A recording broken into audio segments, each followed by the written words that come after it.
Welcome to the first edition of Ad Hominem. This is a We Vibe Easy production. I'm Nick. I'm Ben.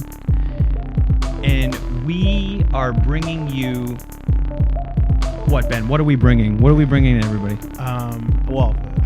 First of all, it's gold. We are bringing them political, psychological discourse in the form of gold. And this is something that we haven't necessarily just up and decided to take our own initiative. It's been brought up. We've been talking about it. People have heard us talking about it. No, yeah, this has been a long time coming. And there's a reason why we chose the name Ad Hominem. If you want to, it was your idea. I chose the idea Ad Hominem for this show. So let me just backtrack a little bit. Mm-hmm. So Ben and I, many of you who will listen or are not listening and will listen at some point, have seen the valuable arguments that Ben and I can often provide on Facebook. I'm obviously being very facetious, but it's very difficult for me to go somewhere where he or I have a mutual acquaintance or friend and say, oh, I love listening to you and Ben or seeing you and Ben's posts on Facebook. A lot of times in contrast to each other. Correct. Yeah. Right. In opposition. And that's something that we both embrace. And I think that discourse is a dying, sort of a lost art. And ad hominem is the choice of name simply because an ad hominem, in terms of a argumentative fallacy, is what we have the exact definition up here right now. So it's directed against a person rather than a position they are maintaining. And that's common practice nowadays.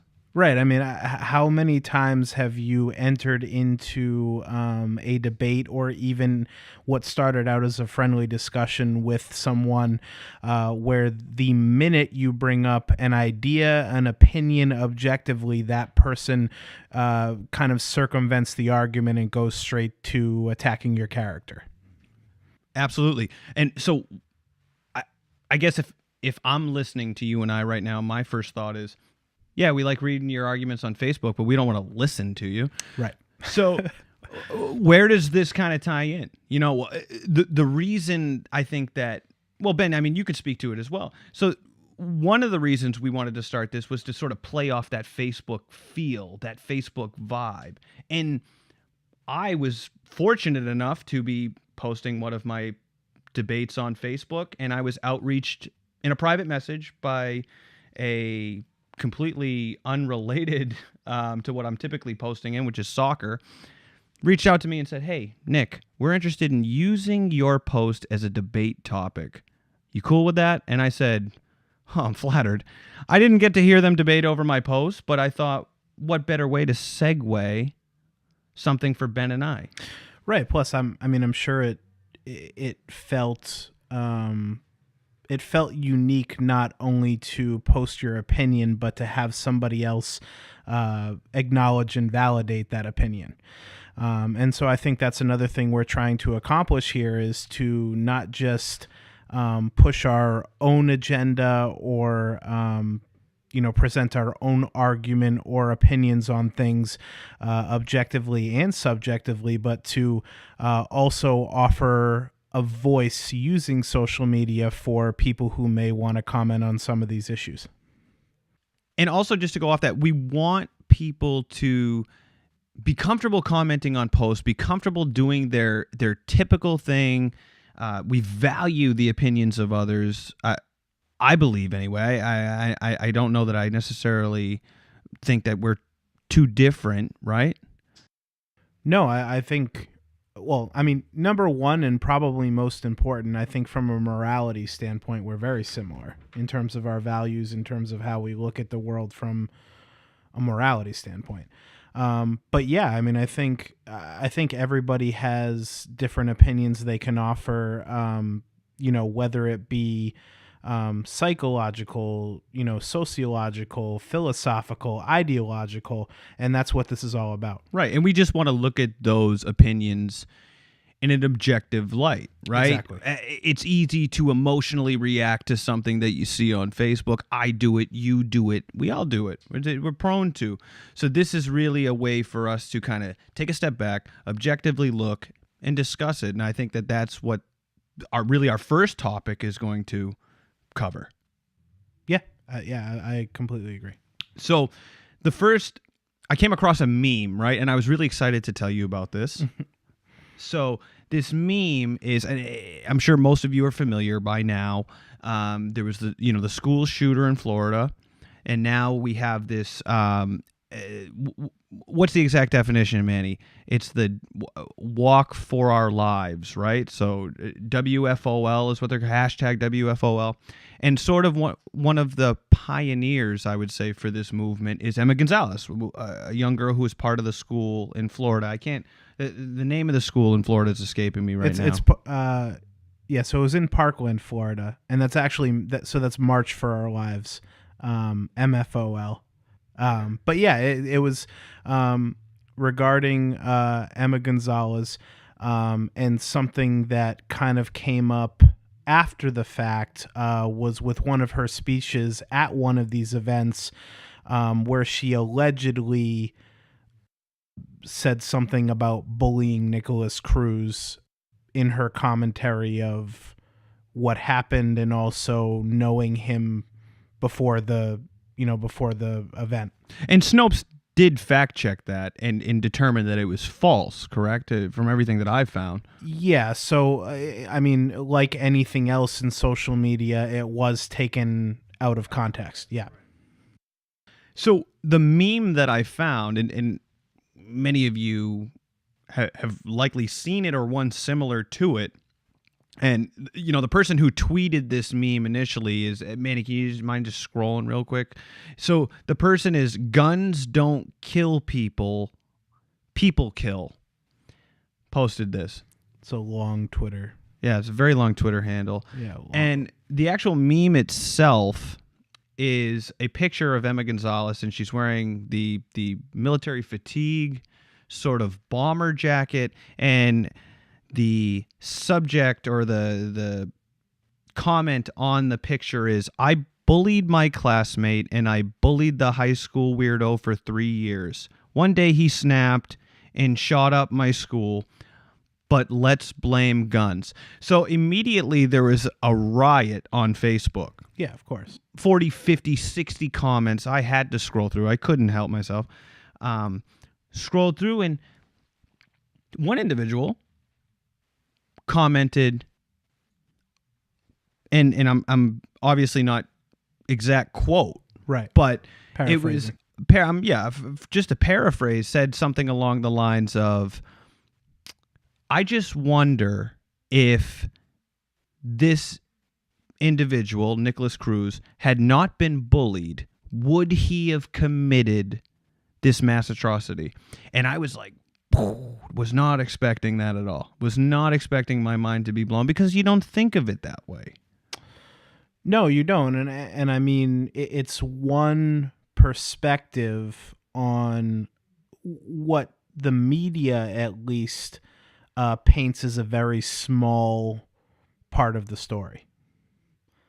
I mean, obviously, when really looking at a school shooter's psychology, why would you not look into something like that and consider it as, either a trigger or major cause for the action itself? Right. And what we don't want to, or Ben and I wanted to tread lightly on this, because we don't want to draw a parallel that if you're bullied in school, the kid who's bullied in school is going to then commit some sort of mass atrocity. That's not what we're saying, is it? No, absolutely not. And we also don't, through this, want to belittle what an issue bullying is in the school systems or in the United States and around the world, because it obviously is an issue. But that being said, correct, we don't want to draw a direct correlation between bullying and school shootings in general. That isn't our goal. Correct. We don't want to look at this at all without any form of objective data. Correct. And fortunately for all of us, you brought some. Yeah. I did. And so when you brought this up to me, I was extremely interested because, I come from a psychology background. I love psychology. It's one of my passions. And so, I started looking into a lot of, number one, trying to draw a connection not between bullying and school shootings, but what was happening to a lot of these polarizing school shooters, before the events of the actual, shooting itself. And so I looked into, Adam Lanza and his, lifelong timeline. And he was the Sandy Hook shooter. Right, correct. The Sandy Hook shooter, which I think was, when you look at school shootings and the history of school shootings, especially in the media, the Sandy Hook shooting was where everything kind of started taking a turn in terms of how the media covered school shootings. I mean, obviously you had Columbine, which was the first major one. You had the Virginia Tech shooting, which was a very serious and media driven event. But even Jeffrey Holmes to an extent. James Holmes. James Holmes, right, correct. Right, yeah. Exactly. The theater shooting. But that being said, I think Sandy Hook was used in the media, or at least covered in the media, so much more because of the fact that we're talking about an elementary school shooting, in that aspect of how horrific these actions can be. Exactly. So one of the things in the data that you provided that really I look at, and I'm not as passionate as you are, right, on gun control issues. Certainly not. Right. I just want to be on record as saying that. But one thing that I noticed about the data is some of these countries, similar, democratic countries, if you will, comparatively with the bullying statistics. I thought that was interesting. And to me, because weapons are not as easily accessible, but bullying rates are much higher than what they are in the U.S. To preface this discussion, we are talking about comparative statistics between countries and bullying provided by stopbullying.gov. So this is, I did take a look at a couple of other sources, and that kind of confirmed the statistics on this source. But this offered kind of the most elaborate picture of bullying in the United States and in other countries. And if you look at some of the countries on these lists, and it breaks it up into, I obviously the listeners can't see it, but it breaks it up into age brackets. And Manny, thanks for doing that. We were looking at it at an angle until Manny fixed it. You're the man. And some of the countries that you'll see, Belgium, Switzerland, Austria, Germany, these are all countries who, you'll have a sort of left side of this gun control argument will look to these countries oftentimes for other matters politically, right? Correct. Socially. And they'll look at those countries as sort of what we should be mimicking. Now, the one thing that I take away from this is, as I was saying, higher rates of bullying, considerably higher in a place like Switzerland and a place like Austria, harder to get guns there. Yeah, absolutely. And it was definitely one of the main takeaways that I got from looking at those statistics. And so on one side of things, you can look at it that way, that, the difference between bullying in this country and bullying in other countries from an analytical standpoint shows that even though bullying may be even more prevalent in some of these countries, the fact that they have such low rates of school shootings does paint one picture.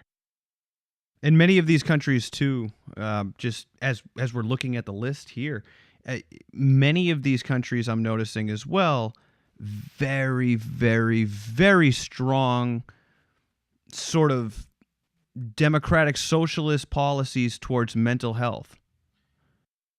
Right. And so I think that kind of brings up the other side of this, because on one hand, yes, you can draw a parallel and say, well, because these these students or these children who were bullied were in country, or in this country where it's so easy to obtain firearms, both legally and illegally, really, because we don't talk about that. I mean, it's easy to get them legally, but it's also extremely easy to get guns illegally in this country. Well, in the case of Adam Lanza, I mean, legally, he couldn't have a firearm.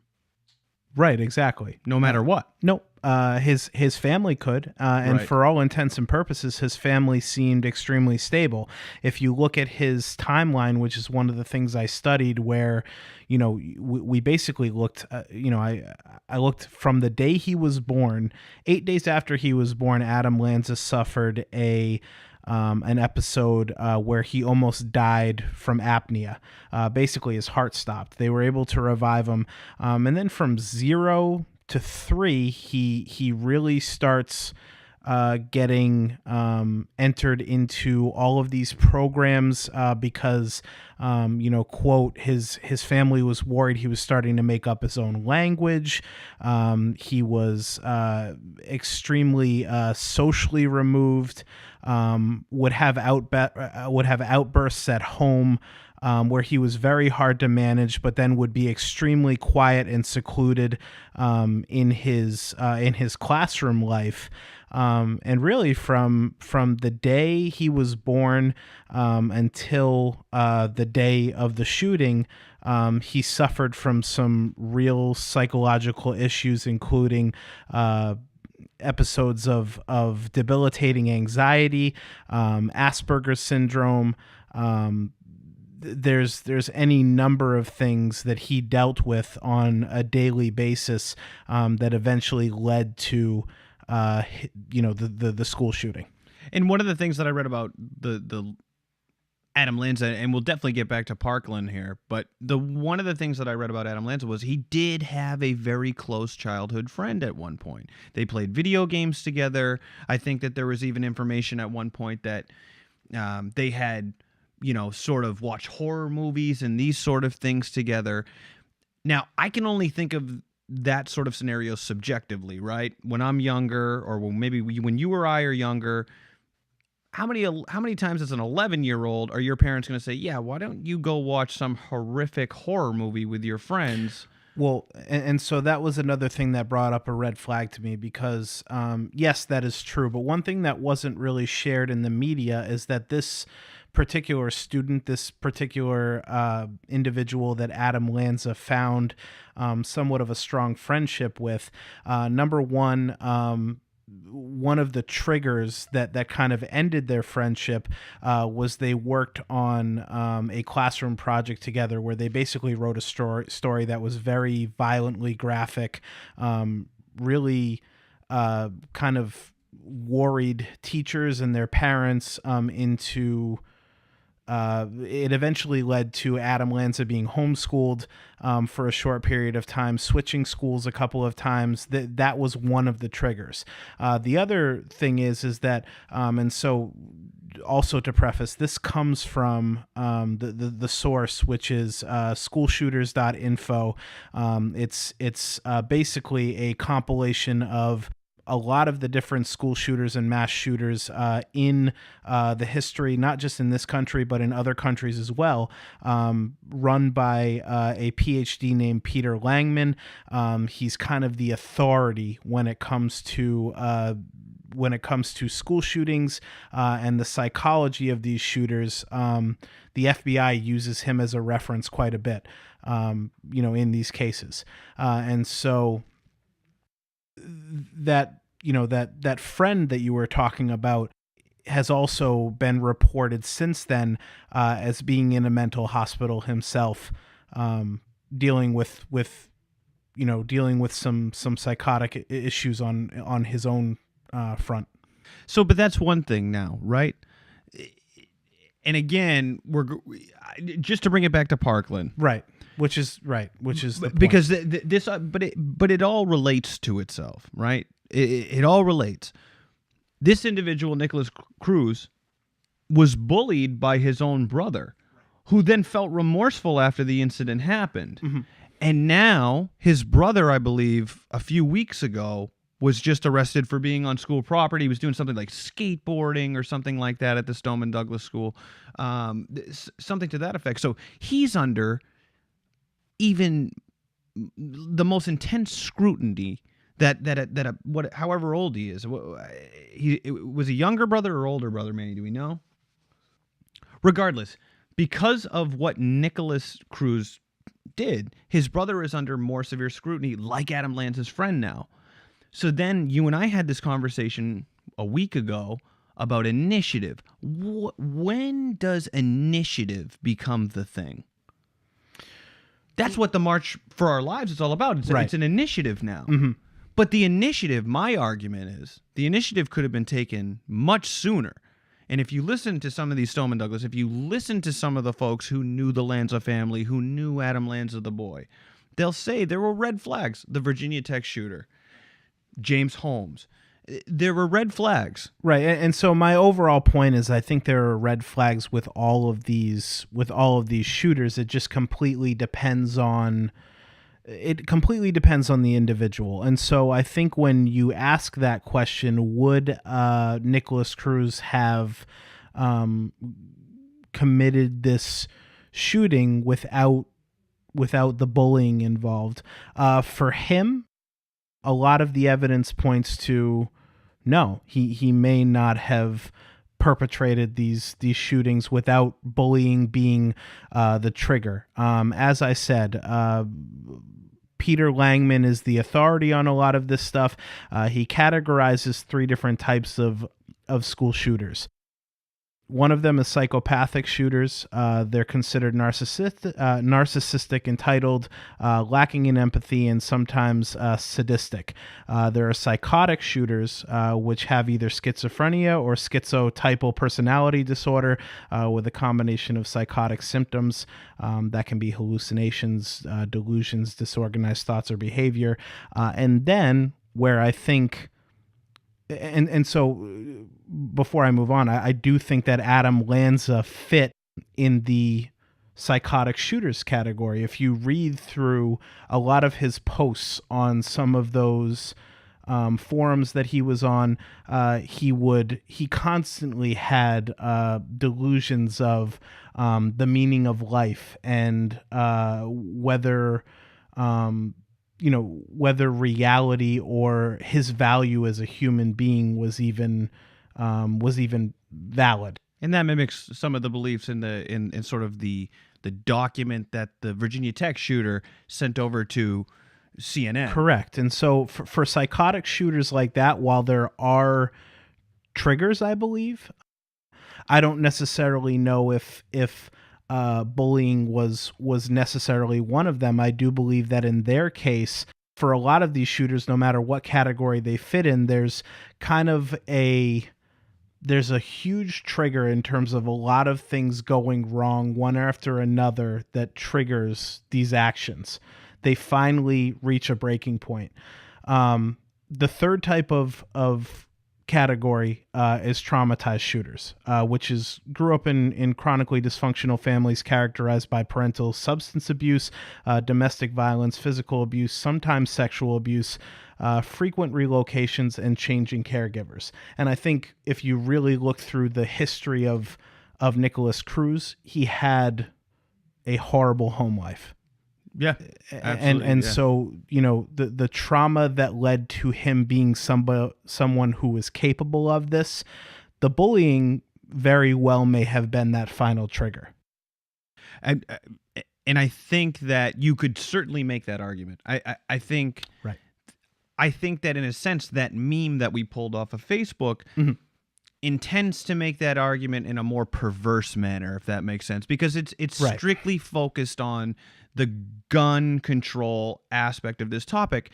And one of the things that I will give credit to younger folks, like an Emma Gonzalez and like what these, the March for Our Lives and what they're doing is because they are bringing up the fact, in my opinion, and this is how I view it, is they're bringing up the fact that, look, lax gun laws, not much support out there for folks that are struggling with mental illness, easy accessibility to guns, bullying behavior or not is a recipe for disaster. Now, where I have a hard time with the movement is initiative, right? Right.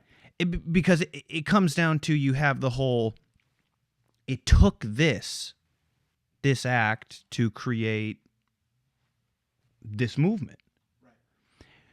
And were there signs that an initiative could have been taken well before this atrocity occurred? And my belief is, of course it could. Right. Well, and that's my belief too. And everything points to the fact that there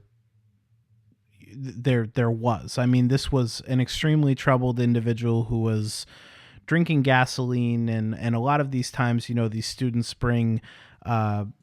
He had a history of wounding animals as well. I mean, these are exactly. telltale signs. Exactly. And so, I completely agree. On one side of this, you look at the argument where, yes, guns are too accessible for a lot of these individuals who could perpetrate school shootings. But I don't think that you can predict that. And I think that my belief, and I think that these young boys and girls here who are doing this march, and even some of these adults who have joined this movement, their belief is it's not necessarily a specific individual. It's guns are so accessible in this country that anybody on any emotional whim for any reason could, in fact, go grab one and commit a mass atrocity. I mean, I think that's fair to say. You and I live in New Hampshire. Yeah. It is most certainly the case here. Right, but then you look at mass shooting or even gun violence statistics in New Hampshire, and what do you see? No, exactly. So, I do agree with you. I do see their side of the argument. However, it's tough. That meme itself. Think about it. It's ad hominem in itself. You have Emma Gonzalez who it's attacking her character. Right, it's attacking her character. But that being said, it happens on the other side. I mean, if you watch these students like Emma Gonzalez and David Hogg and some of the other students involved in the movement, when they speak to people like Dana Lash or Senator Rubio, in those exchanges, even though they want to have a serious conversation about gun control, they went directly to attacking those people's characters. To the point where David Hogg has even come out and said, that Dana Lash, anybody who works for the NRA doesn't care about the lives of children. So, I mean, I think that meme, as well as the person that meme is about, they're all guilty of that action, as far as ad hominem attacking the other side's characters. But what we're really trying to get to the bottom of is whether that meme has any validity, even in its less aggressive form. And not even necessarily that meme, because that meme sparked the comment, right? That comment that was just like, if this individual had been bullied or had not been bullied, mm-hmm. would this have occurred? And in this scenario, because you can't look at these things, I don't believe you can look at these things as an umbrella statistic, because each scenario is it has its parallels, but there's some differences involved as well. Yeah, I think as far as answering the question that individual posted, for Nicholas Cruz, it may have been yes. For other school shooters, it may have been no. I mean, you have to look at these on a case by case basis, psychologically.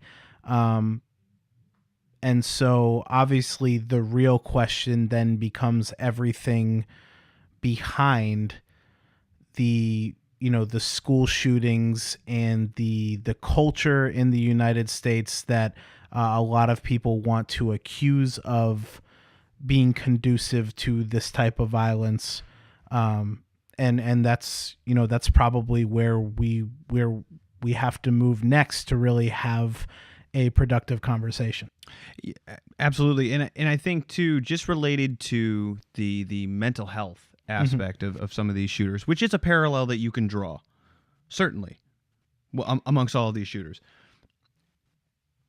Mental health is, in my view, it's often looked upon as something like, oh, these folks weren't being treated, multiple diagnoses that weren't being treated, things like that, underlying issues that weren't being treated, or there was no thought of care. You hear those comments all the time.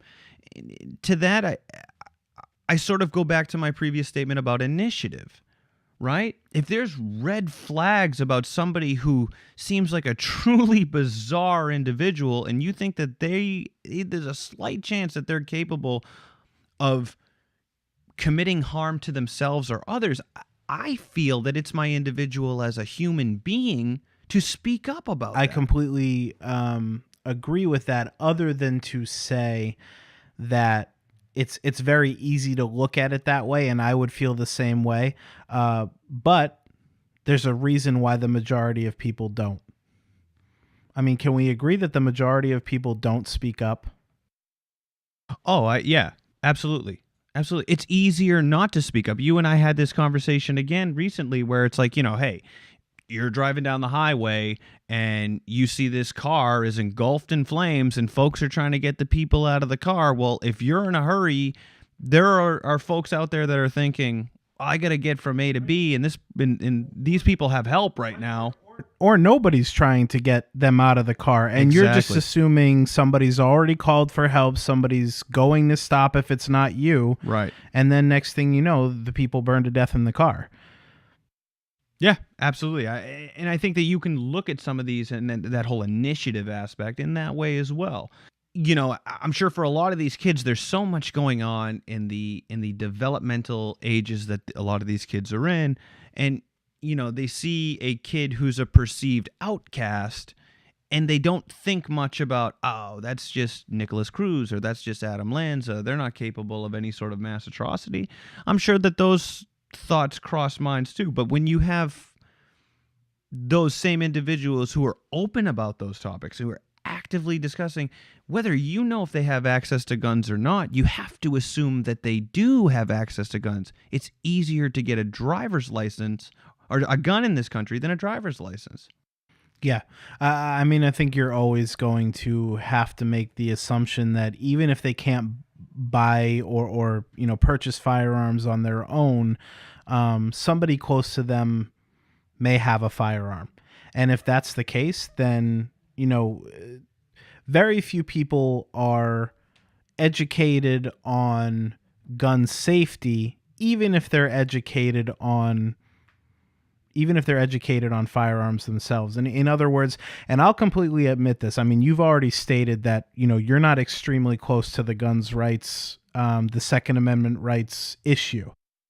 That being said, I am. I'm a gun owner. I feel very strongly about my Second Amendment rights, and I own multiple firearms. And I have been trained to use those firearms safely and effectively. However, I have a 9mm handgun in the drawer in my night table with no trigger lock, and the clip is in there and fully loaded, because that's where I am in my life. If I'm going to use my firearm effectively, that's how I need to store it. Right. In other words, if somebody comes into my apartment, I'm not going to have time to take a trigger lock off or to open a safe. So that's where I have my gun, and it's ready for me to use. But I think that I could consider you a responsible gun owner. Right, but if I have somebody close to me that is a troubled individual, and they know that I have that gun there and it's ready to use, how hard would it be for them to come visit me under some other pretense and take the gun out of my drawer and use it before I even know that it's gone? Well, and Manny just pulled up an article very quickly, and I hope that the folks listening to you and I right now can kind of just take a step back and think to themselves in this moment right now, out of all the most bizarre individuals or the most outcast individuals that they know or that they have met, would you want that individual to have access to unlimited gun potential? And then that's the question I pose. Right. And Manny pulled up this article here. It's a New York Times article. It's breaking down gun laws basically by country here. In the U.S., this is how to become a gun owner in the United States, and I'm reading this verbatim. Pass an instant background check that considers criminal convictions, domestic violence, and immigration status. So let's just take out domestic violence, because if you're convicted of a crime, domestic violence, you have a criminal conviction. So this doesn't take into account the folks who have or who are, committing domestic violence on a regular basis but are never caught. No, this is right. Convicted. Right. And then immigration status, of course, right? Because if you can't garnish any way to see the previous, the article, by the way, is in the New York Times. It's How to Buy a Gun in 15 Countries by Audrey Carlson and Sahil Chinoy, and it was as recent as March 2nd, 2018. Right. Okay. I mean, and so... Right. And so, also to add some context, I mean, if we're talking about, getting a firearm in the United States, obviously being a legal citizen is going to be factored in, because you can't really mention the location of said purchase without, you have to assume that you need to be a citizen of that country to purchase a firearm in that country. And just to go along with sort of the article here in the New York Times, we have it right in front of us. Ben, can you read this highlighted portion just for everyone? Roughly a third of Americans are gun owners. Roughly a third of Americans, a third of American gun owners buy guns without a background check, which federal law does not require when buying directly from a private seller. And the other thing I want you to think about is, on my way home, when I leave here this evening, on my way home, I will likely drive by, I'm trying to think off the top of my head, 3 that I can think of, 3 private gun sellers on my way home. Now, you bring up the fact, valid, about gun. I know what you're saying, but I don't necessarily think that that's what they mean. Well, okay, explain.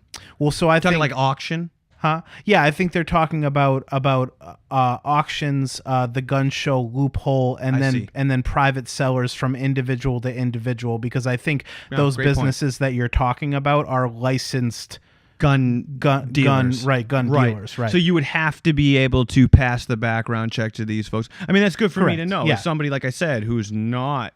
Right. I mean, as someone who has bought, and if we're talking about businesses in the area, as someone who has purchased a firearm from both Riley's and Shooters Outpost and Hooksett, I needed to pass a background check in both cases. It took me about, but that being said, I see your point, because it only took me about an hour I had to wait there for an hour, and then the gun was packaged up for me, and I was on my way. So I think really what this boils down to, or how I view it, is there are certainly external factors like bullying that can lead an individual who is already emotionally, psychologically unstable to committing an act like you see at Parkland, like like you've seen at Virginia Tech, Sandy Hook. Yep. We can go on and on. Right, the movie theater in Colorado. Right. Exactly. And what will happen in the future. Mm-hmm. So, that being said, I do think that there is some merit in this March for Our Lives because, they're raising awareness that accessibility to guns, right? Because I think that the gun advocates' argument is this is a mental health issue. This isn't a gun issue. Guns don't kill people. People kill people. Well, right. And so then the assertion would be that, okay, if people kill people, there are way too many, excuse my French, fucked up people getting guns to kill. And so I understand that side of the argument. But that being said, I would also argue that a lot of these, you can use the mental health issue on both sides of things. So if we're really talking about school shootings and not mentioning any other gun violence, which is kind of the purpose of March for Our Lives, they're specifically talking in a lot of cases about mass shootings and AR-15s in general.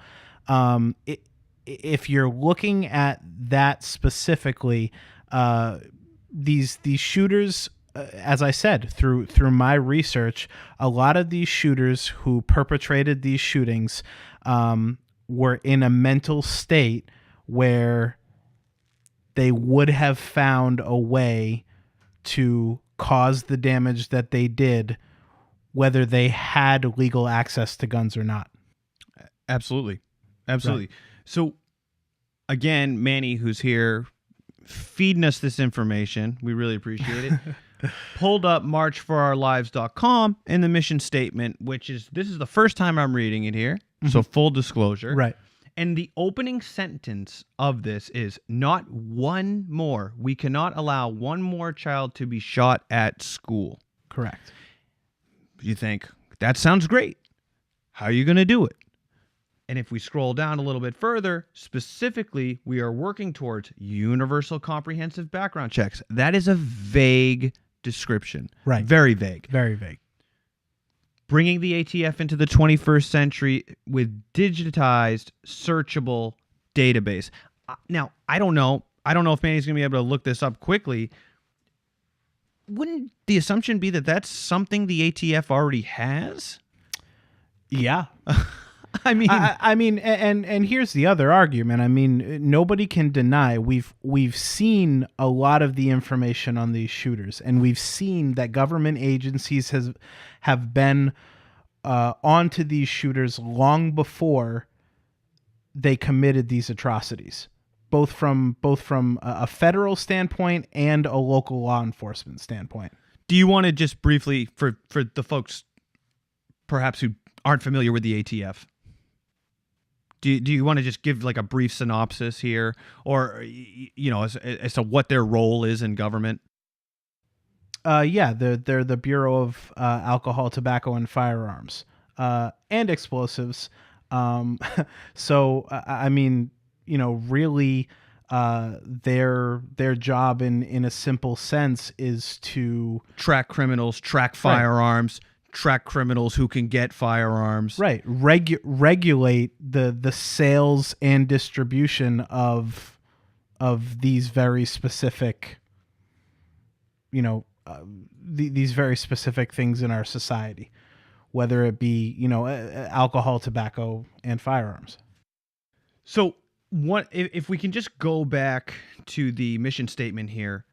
I'm not sure that the ATF, I have to imagine, and this would take some digging, and I apologize for not, it's almost now I feel ill prepared because this is a great point, and you'd think the mission statement for March for Our Lives would have been one of the first places we went to before this.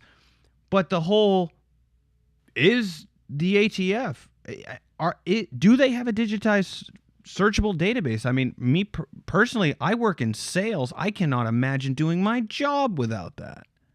So you have to imagine that. And let me put it this way: if these scam artists, debt collectors on a daily basis can be calling us and all of our relatives to try and get us to put a bunch of money on Target gift cards, isn't that the truth? Right. If they're capable of doing that through the simple background check information they have, don't tell me that the ATF doesn't have, this information. Now, that's just my opinion. I'm not assuming that they do or don't, but I'm hoping that they do. So funds for the Center of Disease Control to research the gun violence epidemic in America. Let's just read through the rest of them. So there's 5 points here in the mission statement for March for Our Lives as to how they're going to get their agenda. No, not one more child shot. And the first one is universal comprehensive background checks. Super vague. We both agree. Mm-hmm. The second one is bringing the ATF into the 21st century with a digitized searchable database, which we got to get back to you on that, because that is something to where I cannot imagine doesn't already exist. And then funds for the Center of Disease Control to research the gun violence epidemic in America. Again, super vague. You have independent agencies that we were just reading data points from doing that. Well, correct. And so that, I mean, and what's the CDC's role in well, so here and here's that's a different topic. And I'm just, so my only reason for mentioning that is because I think there's a whole separate episode we could do on why is there an importance put on funding for some of these studies, and if you consider the importance of funding and how much how much advocacy there is for funding these giant institutions to do these studies, how biased is the research in relation to who's funding it? Do you see what I'm saying? Yeah, I know. No, I agree completely. I see exactly what you're saying. Right, because I feel that way for gun violence. I feel that way about we could have that discussion about global warming, which I know is one of those things that you get very, one of those topics that you enjoy discussing. So Manny did pull up an article real quick. I just want to read a blurb about this, Manny. Now, if you scroll down real quickly here, right to the middle, and this is an article in thetrace.org. Author is Dan Friedman, and this is August 24th, 2016. So this article was written before some of the events that we're discussing now. Mm-hmm. And one of the things that I'm noticing in this article as I'm kind of skim reading it right now is the assertion. Manny, if you just scroll up, I want to read this. It's right there. Yeah. So it says, so this guy, Dan Friedman, says the ATF's record-keeping system lacks certain basic functionalities standard to every other database created in the modern age. Despite its vast size and importance to crime fighters, it is less sophisticated than an online card catalog maintained by a small-town public library. That is a huge assertion. And to perform a search, ATF investigators must find the specific index number of a former dealer. Then search the records chronologically for the records of the exact gun they seek.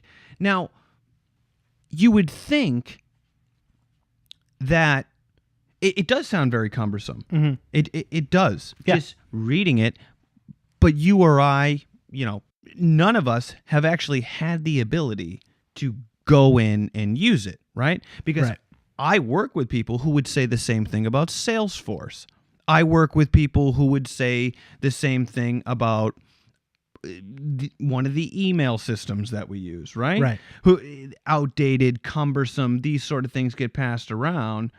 But if you're using it on a day-to-day basis, the functionality is there. So is it a staffing thing? I mean, I don't know. I think we're kind of digressing quite a bit here, but the ATF angle is interesting. Right, and it's something we should take a little bit more look into, from an objective standpoint, just, but I do want to touch upon those last two I knew you would. Those last two items. I knew you would.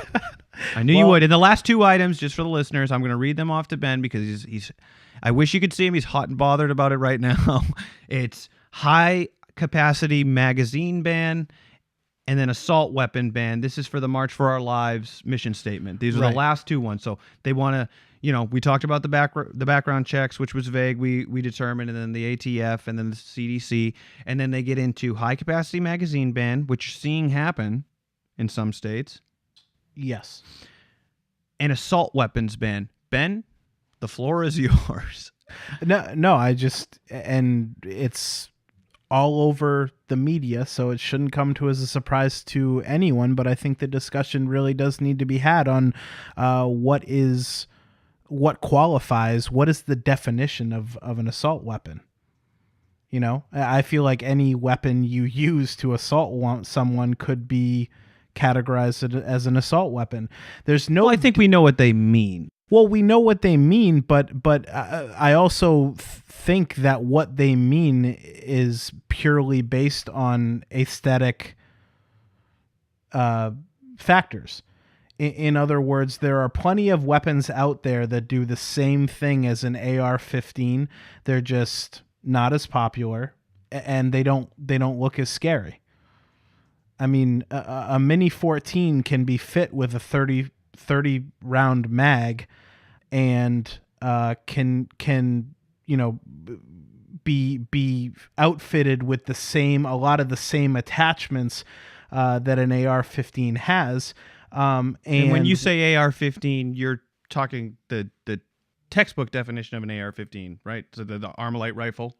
Right. The Armalite rifle will even though they come in a number of different calibers, we'll call it 5.56 because that's the caliber that everybody is nitpicking at this point. They used and I forget what article it was, but a doctor wrote an article on how different wounds are when someone comes in with bullet wounds from an AR-15 using 5.56 ammo than a handgun wound from a 9mm or a 38. And so, yes, I am talking about the standard definition of an AR-15, which is basically at the end of the day using a caliber that a lot of common hunting rifles use at the same velocity, and as I said, other than the high magazine capacity, which can be outfitted to a lot of other guns that use that ammo, doesn't really set it apart from any other hunting rifle on the market. Okay, so I want to move into because there's some, I would say, some legitimate discourse that we can get into for this sort of conversation between you and I. Yep. On some of these points. Right. One of the things that I would bring up here in terms of, something that I have contention with, so I don't disagree with anything that you just said, right? Like, clearly you're a well-informed gun owner, you understand the mechanics, you can objectively describe, differences, these sort of things. But my assumption here, and I don't have any objective data to go off of it, but my assumption here is these kids, for this March for Our Lives, and the folks that are writing this mission statement, they're not looking at it that way. They're looking at it as anything that can be brought in to a public facility and just start mowing down people rapid fire. They don't want to see much of it. They don't want that around. Right, and I can't say that I disagree with that. I don't either. And it's why it's why the argument for banning things like bump stocks and gat cranks, which have come up, I agree with that, because they really are just manufactured for improved slaughter. If you really want to get down to the definition, it's improved slaughter. They're it's weapons of war. Right. They're trying to make those weapons as close to automatic weapons as they can. But that being said, an AR-15, as I said, at its base, without any special attachments, does not fire any faster than any other hunting rifle you can buy on the market. It just doesn't. It might have the pistol grip, it might have the higher magazine size, but really the reason why it is used in a lot of mass shootings is because it has become the popular polarizing weapon of choice in the media and in video games, to use for said shootings. Can you sort of dive into, and I see Manny sifting through this information. Clearly he's very good at this. So he's sifting through this information about rifles, right? And we're looking at, difference between an assault rifle and a rifle, and what makes one. Can you give any sort of perspective to just the folks listening? Yeah, I mean, other than my personal perspective, having fired them, right? Yes, I have fired a Mini 14, and I have fired an AR-15. Manny, can you pull up a picture of a Mini 14 just so that Nick knows what I'm talking about? Because I'm not the big, like I said, I'm not the huge gun advocate or gun control guy. Right, so that's a Mini 14. Okay, and just to describe what I'm looking at, what Ben's showing me right now, because I know you folks can't see it, is a rifle that I think if I showed it to anybody, I mean, Manny, you'd say that's a hunting rifle, right? Yeah, I wooden mean, stock, right? Hunting rifle. Yeah, mag fed, mind you. It is a mag fed hunting rifle. What? Okay, you gotta. I'm sorry. So there are obviously hunting rifles where you would feed the round directly into the chamber. Okay, I see. Or there's a cylinder near the barrel that you load beforehand. Or of course there's single shot muzzle loaders. Or in this case, like I said, a lot like an AR-15, it is a magazine fed rifle. So Ben, I don't disagree with your overall point, and we talked about this sort of off the record, right?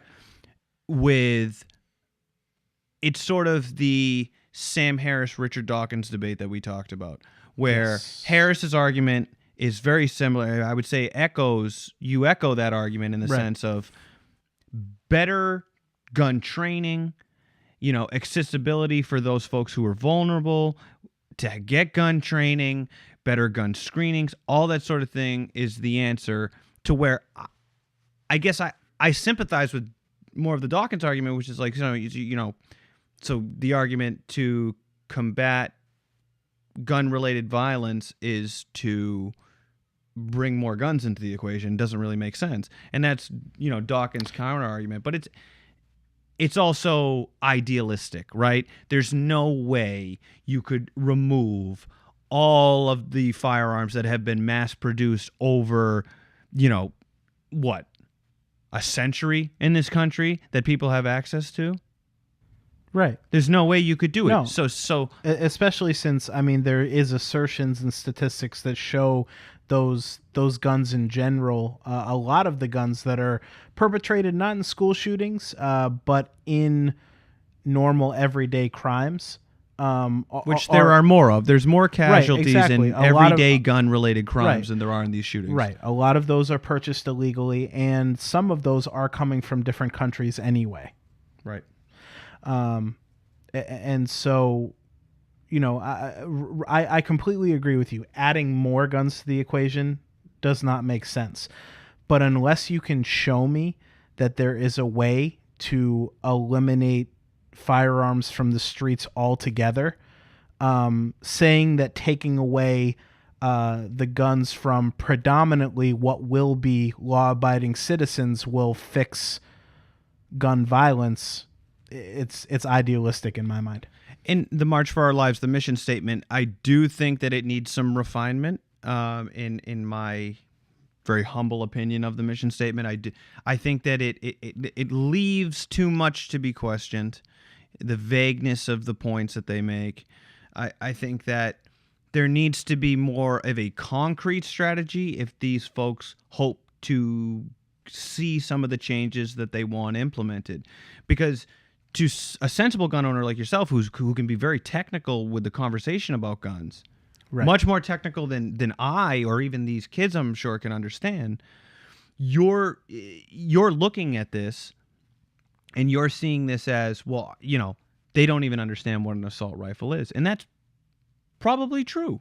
So there needs to be a more clear cut, I think, in my opinion. And that's kind of where I would say, to me, the mission statement falls a little bit short here as to what the objective is, other than the blanket statement of not one more kid should be killed in this country by gun-related crime. Right, exactly. And so I think, as we've said, this is about getting the conversation started. And my only point is that it does need to be a conversation.